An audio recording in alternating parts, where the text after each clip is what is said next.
आदाब, मैं हूं मुमताज आलम रिजवी और इस वक्त मैं बात करूंगा इसराइल की। इसराइल जिस तरह से टूट रहा है, बिखर रहा है, इसराइल पर ईरान जिस तरह से हमले कर रहा है एक के बाद एक, उससे यकीनन बहुत भारी नुकसान इसराइल को हो रहा है। और खर्च भी बता रहे हैं 200 मिलियन पर डे का खर्चा है और इसराइल पर बड़ा दबाव है कि जंग को रोका जाए। इसराइल रो रहा है, इसके अलावा जो इसराइल के प्रधानमंत्री हैं वो रो रहे हैं, लेकिन हरकतों से बाज नहीं आ रहे हैं। आज भी इन्होंने, आप देखिए कि गजा में तकरीबन 32-34 लोगों को मार दिया। यही नहीं, जो ईरान के वजीर खारजा हैं सैयद अब्बास इराक्ची, जब वो जिनेवा में मीटिंग में जा रहे थे उससे पहले इनकी जो मोसाद है उसकी टीम ने इनको मारने की कोशिश की, ऐसी रिपोर्ट आ रही है। तो आप इनकी हरकतें देखिए। दूसरी तरफ आप देखिए कि अमेरिका जो है वो अपने बेस को खाली कर रहा है, अब वहाँ से अपने बेस को उठा रहा है, क्योंकि बाकायदा जो है वो ईरान ने कह दिया था कि 50,000 कफन तैयार रखना, तो इस तरह की धमकी भी दी गई थी। फिर यही नहीं बल्कि अवामी सतह पर इंकलाब की सूरत में लोग अब सामने आ रहे हैं। ये तमाम जो सूरत हाल है आप देखिए, इस पर हमने जो हमारे एक्सपर्ट हैं फजील अहमद साहब, उनसे हमने बात की कि आखिर ये जो कुछ है उसे आप कैसे देखते हैं, अमेरिका के नक्ल हरकत को आप क्या कहेंगे। और इसके अलावा आप देखिए तो उन्होंने जो कहा एक बहुत बड़ी बात, उन्होंने कहा कि अब अमेरिका में लड़ने की ताकत नहीं है और इजराइल अमेरिका के बगैर लड़ नहीं सकता। बहरहाल क्या उन्होंने कहा है, पूरी तफसील देखिए, हमने उनसे बातचीत की। ये जो आप बार बार ऐसा कह रहे हैं, सवाल ये है कि वो आएगा नहीं, मैं आपको बता रहा हूँ। दूसरी चीज ये कि सबसे बड़ी चीज ये है कि जो बेस है, बेस आज फिर ईरान के राष्ट्रपति ने कतर को खत में अरब देशों के लिए पैगाम भेजा है कि आप लोगों ने अमेरिका को अपने बेस हमारे ऊपर इस्तेमाल करने दिया तो सारे मिडिल ईस्ट में कोहराम मचेगा, आप इसे हरगिज नहीं देंगे। और अब तक अमेरिका आ भी जाता, फजील साहब, अब तक अमेरिका आ भी जाता, लेकिन मुझे लग रहा है कि चूंकि पहले ही ये सऊदी अरब, कतर और यूएई, इन तीनों ने बाकायदा कहा था कि ईरान पे हमला मत करना, हम बेस नहीं दे पाएंगे क्योंकि हमें खतरा हो जाएगा, और मत करना, ये बार बार जो है अमेरिका से कहता रहा ये तीनों मुल्क। और मुझे लग रहा है जो लेट लतीफी है, वरना अमेरिका अब तक आ जाता। वो बेस इनको नहीं दिया जा रहा है क्योंकि ईरान ने साफ कह दिया है कि सब टारगेट पे है। और फजील साहब, अब तो ईरान ने दिखा दिया कि टारगेट पे है, तो हम हवा में नहीं कह रहे, टारगेट पे है तो मतलब है। और खामनाई साहब का जब बयान आ जाता है तो लोग उसको बड़ी संजीदगी से लेते हैं। अगर खामनाई साहब ये कहते हैं कि हाँ अब जंग शुरू हुई, तो जंग शुरू हुई, अब ये होगा तो मतलब होगा। फजील साहब देखिए, रूस और यूक्रेन का युद्ध जो हो रहा है, आपको क्या लग रहा है कि यूक्रेन लड़ रहा है युद्ध रूस से? अगर यूक्रेन अकेले लड़ता तो सिर्फ 3 दिन का काम ही था उसका, 3 दिन में खत्म कर देता यूक्रेन को। लेकिन अमेरिका लड़ रहा है, नेटो कंट्रियां मिल के लड़ रही, सब लोग मिल के रूस से लड़ रहे हैं। उसके बावजूद भी आज 4 साल से युद्ध चल रहा है, कुछ नहीं हो सकता। ईरान से लड़ने की अब हिम्मत नहीं है। इजराइल का जो हश्र देख लिया ना इन लोगों ने, कहां से लड़ेंगे? पानी के जहाज लेके आएंगे स्टेट ऑफ हुर्मुस में, एक हाइपरसोनिक से सब खत्म हो जाएगा। एक जहाज उनका जंगी बेड़ा एक हाइपरसोनिक से खत्म हो जाएगा। लाल सागर में लाएंगे, हूती उनको उड़ा देगा, उनके पास सब मैरीन की है। अच्छा, लोग जो है ना टेक्नोलॉजी को समझ ही नहीं पाए। 40 साल से, हम कह रहे पिछले 20 साल से भी ईरान जो धीरे धीरे अपनी को मजबूत कर रहा है। लोग कह रहे वायुसेना नहीं है, क्या जरूरत है वायुसेना की? एक पायलट पे 10 लाख रुपए महीना खर्च होता है, उसकी ट्रेनिंग से लेके सैलरी तक। हजारों पायलट रखने पड़ेंगे, उसको काम हो ना हो हर महीने सैलरी दो। ड्रोन में क्या है, ड्रोन तो बन के रखा है, जब उड़ेगा तब तेल खाएगा, नहीं उड़ेगा तो नहीं खाएगा। इतनी होशियारी से ईरान काम कर दिया, लोग दुनिया समझ नहीं पा रही। सबमरीन का एक सिस्टम समझिए, वो जो उसका बुलबुला निकलता है जब मरीन चलती है पानी के अंदर, तो उसके एग्जॉस्ट जो साइलेंसर वगैरह जो कुछ भी उसका होता है, उसका बुलबुला निकलता है। उस बुलबुले को ट्रेस करके सबमरीन को उड़ाया जाता है। अब ईरान ने क्या किया, बैटरी ऑपरेटेड ड्रोन, पानी का ड्रोन, मछली की तरह, वो जाएगा तो समझ ही नहीं पाएंगे कि ये मछली है कि ड्रोन है, और वो बैटरी ऑपरेटेड है, ना धुआं होगा, ना वाइब्रेशन होगा, ना बुलबुला निकलेगा। उसके बुलबुले से पकड़ के लोग जो है सेंसर करके और वहां से मिसाइल मारते हैं बड़ी जहाज से, तो वो सबमरीन उड़ जाती है, डूब जाती है। अब उसमें वो सिस्टम ही खत्म कर दिया। सब लोग सबमरीन, फैशन से में लोग सबमरीन खरीद रहे हैं। और ईरान ने क्या किया, कितना लाख करोड़ की एक सबमरीन अगर उड़ गई तो पूरी फौज बैठ जाती है, कई सौ लोग मर जाते हैं उसके अंदर। ईरान ने क्या किया, बैटरी ऑपरेटेड ड्रोन बना दिया। अब बैटरी ऑपरेटेड ड्रोन पानी के अंदर मछली की तरह जा रहा है, कोई समझ ही नहीं पाएगा कि मछली है कि ड्रोन है। और ना तो पानी का बुलबुला निकलेगा, ना उसमें वाइब्रेशन होगा, ना धुआं निकलेगा, और ना कुछ होगा। वो जा करके एक जो ड्रोन है, वाटर ड्रोन, अगर 5 ड्रोन मार देना तो जंगी बेड़ा डूब जाएगा इनका। एक भी ड्रोन, अगर वाटर ड्रोन जो ईरान ने बना रखा है उसको मार देना तो जंगी बेड़ा डूब जाएगा। डूब इसलिए जाएगा कि एक तो छेद नीचे हो जाएगा, तो फिर उस पानी को कौन रोक पाएगा, फिर तो पानी उसको डुबा देता है। लोग समझ नहीं पा रहे कि भाई इनके पास तो बेड़ा नहीं है, इनके पास हवाई जहाज नहीं है, जरूरत क्या है। उसने अपने इतनी होशियारी से वाटर ड्रिल, आप 100 जहाज खरीद लीजिए, कम से कम 200 पायलट भर्ती करने पड़ेंगे, हर महीने 10 लाख, साल का 3 करोड़ रुपया एक पायलट पर खर्च होगा। अब वो लड़ाई हो चाहे ना हो, उसको पेंशन, उसका घर का खर्चा, उसका बीमारी का खर्चा सब देना पड़ेगा। ईरान ने क्या किया, ड्रोन बना के रख लिया, ना उसको सैलरी देना है, ना भत्ता देना है, ना इंसेंटिव देना है, ना उसका इलाज करना है। अब इलाज तो वो कर रहा है इजराइल का, उसी ड्रोन से। बहुत होशियारी से स्ट्रेटजी प्लान जो मिसाइल ईरान के पास है। मुझे लगता है अमेरिका क्या करता है, अमेरिका ने ये दिखाना शुरू किया, वो इसलिए मुजाहरा करता है कि लोग हमसे डरे, बड़ा बड़ा जहाज दिखाएगा कि मार देंगे। जब F-35 तो अमेरिका का ही ना, 6 ठो मार दिया F-35, और F-35 जो काम नहीं कर पा रहा है वो ड्रोन कर दे रहा है। ये ड्रोन्स, ये जासूसी ड्रोन नहीं है कि फोटो खींच के आ जाएगा, वीडियो बना लेगा। ये आत्मघाती ड्रोन है, ये उड़ता है और टारगेट पे जाके फट जाता है।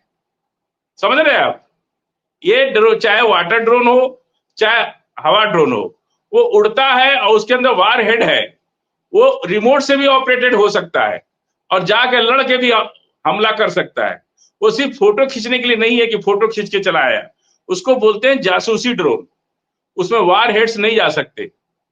लेकिन टर्की के पास, ईरान के पास जो ड्रोन है, और अमेरिका के पास भी ड्रोन है, लेकिन वो बहुत बड़ा है और भारी है।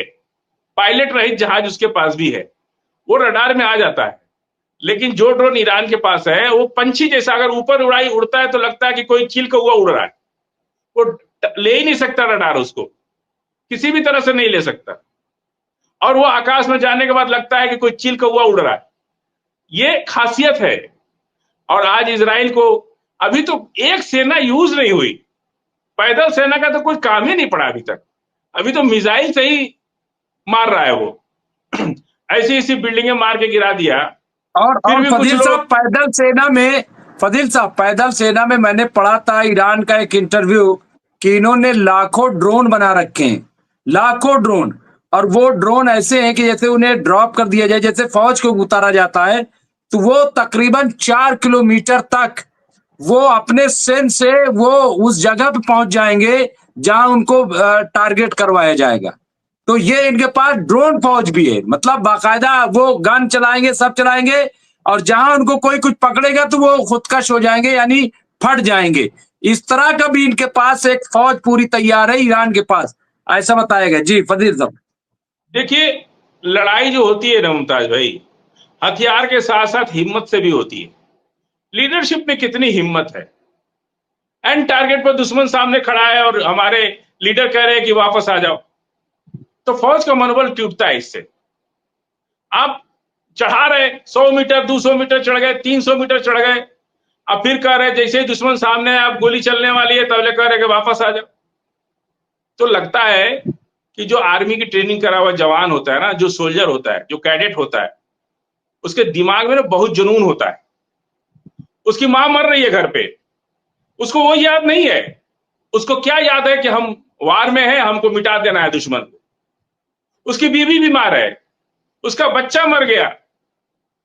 फौज का में हम फौज के साथ रहे हैं, हमने बहुत करीब से तजर्बा, इनको सेंस किया है मैंने। फौज को लोग ऐसे नौकर चाकर जैसे ट्रीट करते हैं, हमने उनको अपने सही तरीके से सेंस किया है कि एक फौजी के दिमाग में क्या चलता है। कभी भी उसको कोई चिंता नहीं है, मां मर जाए, बीवी मर जाए, बच्चा मर जाए, उसको लड़ाई, जो बहादुर लोग होते हैं ना, वो लड़ाई को अपनी जिंदगी का सबसे अच्छा अवसर मानते हैं। युद्ध करना एक फौजी का सब जीवन का एक ही सपना होता है, युद्ध करना। तभी तो वो निखर के आएगा, तभी तो पता चलेगा कि वो कितना बहादुर है। अपनी बहादुरी को टेस्ट करने के लिए उसको जंग चाहिए, और अगर जंग नहीं करते, हमेशा अस्थाई शांति के लिए अस्थाई युद्ध होना जरूरी है। अब इसके बाद न तो गजा परेशान होगा, न फिलिस्तीन परेशान होगा, अस्थाई शांति मिलेगी इस युद्ध के बाद। आज जो लोग कह रहे हैं कि अमेरिका से डरवा रहे, आ जाए अमेरिका, कुछ नहीं कर पाएगा। अमेरिका के पास कुछ नहीं बचा है। थोथा चने बाजे बजे घना, समझ रहे आप? जो चना थोथा होता है, हमारे यहाँ भोजपुरी में कहावत है, जो चने के अंदर दाना नहीं होता है ना, वो खनखनाता ज्यादा है। जो दाना भरा होता है ना, उसमें से आवाज नहीं आती है। क्या कर लेगा अमेरिका? कहां से वार करेगा? कौन देगा उसको? सीरिया देगा जगह उसको? अरब देगा? आवाम खड़ी हो जाएगी सामने, उनकी सेना के, उनके तोप के सामने, उनके जहाज के सामने, उनके रनवे पर आके लोग सो जाएंगे कि जहाज नहीं उड़ेगा यहां से। तब क्या कर लेंगे? मार देंगे सबको। याद कर लीजिए, अमेरिका आके देख ले, मुझे पूरे यकीन है, आके देख ले। अमेरिका देख ले आकर के, उसका भी ब्रिटेन का हाल हो जाएगा। सुपर पावर से जीरो पावर हो जाएगा उनका, खुल जाएगा भेद, सब सारे बटन टूट जाएंगे, समझ में आ जाएगा कि कहां क्या है। अमेरिका आने से कुछ फर्क नहीं पड़ता है। ये आयतुल्ला खामेनी साहब है, इन्होंने बड़े झेले हैं और झेल करके वहां तक पहुंचे हैं। उनको नहीं पता है क्या कि अमेरिका के पास क्या ताकत है? जब वो युद्ध कर रहे इजराइल से, उनको नहीं पता है कि ब्रिटेन, ब्राजील, फ्रांस के पास क्या ताकत है? या सारी नेटो कंट्री पिछले 4 साल से यूक्रेन युद्ध करके पूरी थक चुकी हैं। उनकी इकोनॉमी क्रैश हो रही है। ब्रिटेन जैसी कंट्री इकोनॉमिक क्रैश के तौर पे खड़ी है। फ्रांस खड़ा है बिल्कुल, ब्राजील खड़ा, ब्राजील के अंदर तो रिसेशन आ चुका है 2 बार। सारी कंट्रियां इकोनॉमिक क्राइसिस से गुजर रही हैं, सिर्फ यूक्रेन युद्ध की वजह से। नेटो कंट्री का एक भी कोई बंदा नहीं आएगा इजराइल के साथ, क्योंकि उनकी इकोनॉमी और क्रैश हो जाएगी। पिछले 4 साल से यूक्रेन के साथ उन्होंने अपना सारा नुकसान कर लिया है। अमेरिका का भी बहुत ज्यादा हालत खराब है। अमेरिका आके देख ले, अगर आना होता ना, तो जिस दिन कहा था कि तेहरान खाली कर दो, उसी दिन आ गए होते। लेकिन अमेरिका पहुंचते पहुंचते उनके अफसरों ने, उनके जनरलों ने समझा दिया कि हम वियतनाम से नहीं जीत पाए, हम अफगानिस्तान से नहीं जीत पाए। और हम तो कह रहे मुमताज भाई ना, ये बातें बार बार आपके चैनल पर होनी चाहिए, क्योंकि पता नहीं कौन कहां से क्या देख लेता है। उसको याद दिलाना जरूरी है कि तुमने वियतनाम भी हारा है, तुमने वियतनाम से, बताइए, वियतनाम से नहीं जीत पाए, अफगानिस्तान से नहीं जीत पाए। उसके बाद अब सपना देख रहे हैं कि ईरान से लड़ने का। जो बचा खुचा है ना अमेरिका, वो भी खत्म हो जाएगा। अगर सूरज निकला है तो उसको डूबना है। हर काली अंधेरी रात के बाद एक उजाली रात भी आती है। हर जुल्म के बाद अगर कोई परेशानी आती है, तो अल्लाह का इशारा हो रहा है कि आपके लिए अल्लाह कोई नया रास्ता खोल रहा है। ये जान लीजिए आप। गजा के अंदर जब ये लोग मस्जिद अक्सा में जूता पहन के घुस के गोली चलाते थे, आज तो 20 महीने से गजा के 56,000 लोग मर गए, लेकिन फिर मस्जिद अक्सा में घुसने की हिम्मत नहीं हुई आज तक इजराइल IDF सोल्जर्स की। देखा आपने 18 महीने से नहीं कुछ सुना कि मस्जिद अक्सा पर कोई हमला हुआ हो। ये ताकत होती है। अल्लाह जब आप पर कोई मुसीबत लाए, तो याद रखिए कि अल्लाह आपके लिए कोई नया रास्ता बना रहा है। आप अल्लाह के उस इशारे को जरूर समझिए। अगर समझ गए तो आप बहुत ऊपर चले जाएंगे, और नहीं समझे, रोने लगे, दुख से परेशान हो गए, घबरा गए, तो फिर आपका मुस्तकबिल खत्म हो गया। यदि आप अल्लाह पे भरोसा करते हैं तो 100% कीजिए। 99.99% की जगह नहीं है वहां पे, पूरा 100% 16 कैरेट, जिस तरह से प्योर गोल्ड होता है वैसे ही अकीदा अल्लाह पे होना चाहिए। और उसके बाद बड़े बड़े सुपर पावर, जिसको जलील करना होगा अल्लाह जलील करेगा, जिसको ऊंचा पे उठाना पड़ेगा उसको उठा देगा। गद्दाफी साहब की कुर्बानी क्या थी? अमेरिका के खिलाफ ही तो बोले थे। सद्दाम हुसैन, यासिर अराफात, कितने नाम गिना दे, 3 लाख लोगों ने अपनी शहादत दी। और ये तो अब अंत हो रहा है। जब अस्थाई युद्ध होता है, अस्थाई शांति के लिए अस्थाई युद्ध करना जरूरी है। खामनेई साहब ने अस्थाई युद्ध का सब फैसला कर लिया है, अस्थाई शांति के लिए। ये लड़ाई अस्थाई शांति के लिए हो रही है। ये लड़ाई जंग जीतने या जमीन जीतने की नहीं हो रही है। ये लड़ाई तय करेगी कि बेगुनाह गजा के लोग मारे जाएंगे कि नहीं मारे जाएंगे, फिलिस्तीन कितना रहेगा कितना नहीं रहेगा। ये लड़ाई उस बात की है। अस्थाई शांति चाहिए। मिडिल ईस्ट के लोग इतने अमीर होने के बाद भी गुर्बत की जिंदगी जी रहे, क्योंकि उनका पंजा जो है, अमेरिका का पंजा उनको जकड़े हुए। उस गुलामी से मुक्ति का रास्ता ये अस्थाई शांति खामानी साहब ला रहे हैं। जी मुमताज भाई। इसके साथ साथ हमने फिरोज अहमद बख्श साहब से भी पूरे हालात पर गुफ्तगू की और जानने की कोशिश की कि आखिर ये जो सूरत हाल है, क्या आपको लग रहा है कि अमेरिका क्या झूठ बोलेगा, हमला करेगा या क्या है, क्या इस पर भी देखिए उन्होंने क्या।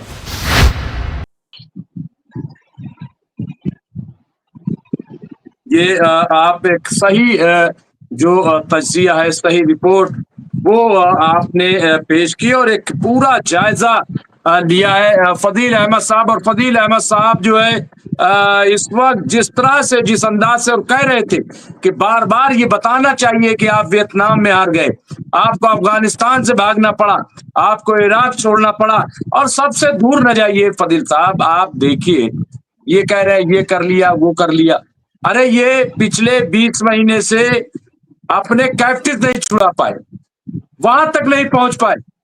और अब जिस तरह की तैयारी हो रही है कि फौज, जमीनी फौज, अब ये तैयारी चल रही जो आपने भी कई बार कहा कि इजराइल के अंदर वो दाखिल होंगे, फिर कैसे बचाएंगे, कौन सी स्ट्राइक करेंगे, कौन सा हमला इजराइल के ऊपर हमला करेंगे, कैसे करेंगे, क्या करेंगे, ये एक बहुत बड़ा सवाल खड़ा हो गया और बहुत बड़ा चैलेंज है। और फिरोज अहमद साहब, क्या आपको लग रहा है, आप कह रहे हैं कि आ जाएंगे आ जाएंगे, अरे भाई अरब की भी तो अपनी जिंदगी है। वो कह रहे हैं कि हम कैसे बेच दे दें, हमारा जो है हम खतरे में पड़ जाएंगे, हमने आपको पहले ही मना किया था। दूसरा वहां व्हाइट हाउस के सामने हजारों लोग खड़े हुए हैं ईरान का झंडा लिए कि ये गलती ईरान की नहीं इजराइल की है, आप इसमें आप शामिल मत होइए। वहां पे प्रोटेस्ट चल रहा है, न्यूयॉर्क में प्रोटेस्ट चल रहा है, पूरे अमेरिका में प्रोटेस्ट चल रहा है, आप पता कर लीजिए। तो अब दबाव भी तो है, वरना अगर आना होता तो मैं देखिए, अभी यूनुस चौड़वारा साहब ने कहा कि अभी बगदाद से अपने लोगों को हटा रहा है अमेरिका, तो एक ये भी है कि एक तैयारी भी है, ये भी खबर है। लेकिन एक खबर ये भी है, तो इस तरह की बातें। और मुझे जो लग रहा है कि जो बेस की बात है, ये अरब और कतर हो या ये सब बेस देने में इनको परेशानी हो रही है और ये घबरा रहे हैं कि अगर बेच दिया, क्योंकि देखिए अब कोई फिरोज अहमद साहब अब ये नहीं मानेगा। आज दोपहर में जब बात हो रही थी, बस थोड़ी देर तो और इसी पे खत्म करूंगा, आप क्या कहते हैं इस पे, और फदील साहब चाहेंगे तो वो भी बोल देंगे। मैंने एक चीज कहा, उसको जोड़ दे के कहिए, फिरोज भाई भी कहें आप भी कहें, कि अरब के लोग अगर जाके रनवे पर सो जाएंगे तो अमेरिका क्या उनको कुचल के जाएगा? आवाम नहीं, मैं उसी से जोड़ रहा हूँ, सो जाएगी। मैं उसी से जोड़ रहा हूँ। मैं एक चीज और कह रहा हूँ कि शौकत भारती साहब कह रहे थे कि पहले जिस तरह से बात होती थी कि अगर कतर पे अटैक किया, बेस पे या सऊदी पे किया या उस पे ईरान ने, तो ये कहा जाएगा ये देखिए साहब अरब पे कर दिया, उस पे कर दिया। लेकिन चूंकि 20 महीने से दुनिया देख रही, दुनिया हर चीज जान गई है, उसको पता है कि ईरान अगर अटैक करेगा तो अमेरिकी बेस पे करेगा। सोशल मीडिया का दौर है, अब कोई इन पे यकीन नहीं करेगा। फिरोज अहमद बख्श साहब, अब वो सिचुएशन नहीं आएगी शिया सुन्नी वाली, जो हालात पैदा हो गए, जैसा फजील साहब ने कहा कि अब सबके दिल में खामनाई साहब की बड़ी इज्जत और ईरान की इज्जत हो गई, अब कोई बात नहीं सुनेगा अपने हुक्मरान की। जी फिरोज अहमद साहब। देखिए देखिए ऐसा है, आपका अपना लॉजिक है, और लॉजिक हर हर आदमी का जो लॉजिक होता है उसका कोई रीजन होता है। आप कह रहे हैं कि यूएसए को अगर आना होता वो अब तक आ जाता, ठीक है। उसने धमकी दी तेहरान वाले चले जाएं यहाँ से छोड़ के, इस तरह की उसने कतर से, ओमान वगैरह से अपने जो है कुछ लोगों को कहा या राजनयिकों को निकाल दिया। ये बात सारी बात ठीक है, इसका मतलब है हाँ कहीं ना कहीं इंटरेस्टेड है आने में। लेकिन ये भी कहा जा रहा है कि अगर वो आएगा तो कैसे आएगा, अरब कंट्रीज में जो उसकी बेसिस हैं उसमें लोग नहीं आने देंगे, लोग लेट जाएंगे, वो भी बात ठीक है। लेकिन मैं क्यों कह रहा हूँ, मैं 50-50 कह रहा हूँ, हो सकता है नहीं आए और ये हो सकता है आ भी जाए। उसकी वजह क्या है, जो 70-75 साल से जो ट्रैक रिकॉर्ड रहा है अमेरिका का, अमेरिका ने शायद ही कोई ऐसी लड़ाई छोटी बड़ी हो, चाहे वो मिस्र के साथ हो इसराइल की लड़ाई, चाहे वो लबनान के साथ हो, चाहे वो जॉर्डन के साथ हो, जब गोलान हाइट्स वो हार गया था जॉर्डन, कहीं भी हो, अमेरिका ने डायरेक्टली या इनडायरेक्टली इसराइल का साथ दिया है, ठीक है। और डायरेक्टली जहां अमेरिका लड़ा है वहां उसको अपनी इकोनॉमी में भी सिर्फ मतलब एक छोटा सा मतलब खन्नासे के लिए, दिमाग के लिए, दादागिरी के लिए, मैं दादा हूँ, मैं सबसे ताकतवर हूँ, इसके लिए अमेरिका को बड़ा नुकसान पहुंचा है। ठीक है, आज भी बड़ा मजबूत है, सबसे ज्यादा पैसा उसके पास है, लेकिन इससे कहीं 4 गुना ज्यादा पैसा होता अगर वो ये सारी जंगें नहीं लड़ता, ठीक है। और वो सही बात है, पता नहीं शायद फजील साहब ने बात कही थी, अगर तुम इतने पावरफुल हो अमेरिका, तो जितने गरीब मुल्क हैं, सूडान है, अफ्रीका के इतने गरीब मुल्क हैं, सोमालिया है, सब जगह तुम उनको खाना दो, उनको पानी दो, उनको दवाएं दो, उनको अच्छे हॉस्पिटल में उनका इलाज कराओ। इन लोगों का पावरफुल होना, नंबर 1 कंट्री होने का मतलब ये है, ठीक है। जुल्म ना करो फलस्तीनियों के, तुम नंगे भूखे फलस्तीनी जो एक लोफ ऑफ ब्रेड के लिए, एक कटोरे पानी के लिए अपनी जानें दे रहे हैं। भाई अगर तुम पावरफुल हो, काहे की पावर है ये जुल्म की पावर है। जुल्म बहुत ज्यादा चलने वाला नहीं है अमेरिका का, इजराइल का, ठीक है। जो भी ज्यादा जुल्म करता है वो उसकी रस्सी खींच ले जाती है। कोई तो पावर है जो इस दुनिया को चला रही है। देखिए हम मुसलमान हैं, हम अल्लाह में बिलीव करते हैं, बहुत से लोग अल्लाह में बिलीव नहीं करते हैं, वो कहते हैं कुछ नहीं है। बहुत से लोग मर्यादा पुरुषोत्तम राम में यकीन नहीं रखते, जीसस में नहीं करते, लेकिन ये मानते हैं कोई सिस्टम चल रहा है, कुछ अननोन अनसीन पावर चला रही है, हम इसको अल्लाह कहते हैं। इन लोगों को इल्म आ जाएगा एग्नोस्टिक्स को और ये एथीस्ट को, तो ये भी अल्लाह को या जो भी नाम दें, जो भी नाम देना चाहते हैं नाम दें। तो मेरे कहने का मकसद ये है कि ये अमेरिका, ये सही कहा था फजील साहब ने कि शायद ट्रम्प साहब को जनरल्स ने और वॉर एक्सपर्ट्स ने ये समझा दिया कि देखो मियां, तुम तो एक छोटे से बनी हुए हो, छोटे से दुकानदार हो, ठीक है, तुम्हें लड़ाई का इतना आइडिया नहीं है। अच्छा ये है कि खामोश बैठो, इसराइल के कूले से कूला लगा करके मैदान में कूदने की जरूरत नहीं है। हो सकता है इस वजह से नहीं आया, लेकिन बेभरोसा मुल्क है। बहरहाल ये हमारे दोनों एक्सपर्ट थे, फिरोज अहमद बख्श साहब और फजील अहमद साहब। बाकी खबरों के लिए देखते रहे एमएमसी न्यूज़ इंडिया, और हमारे इस चैनल को आप ज़्यादा से ज़्यादा शेयर करें, लाइक करें, और अगर हो सके तो आप हमारी मेंबरशिप भी ज्वाइन कर सकते हैं। बहुत बहुत शुक्रिया।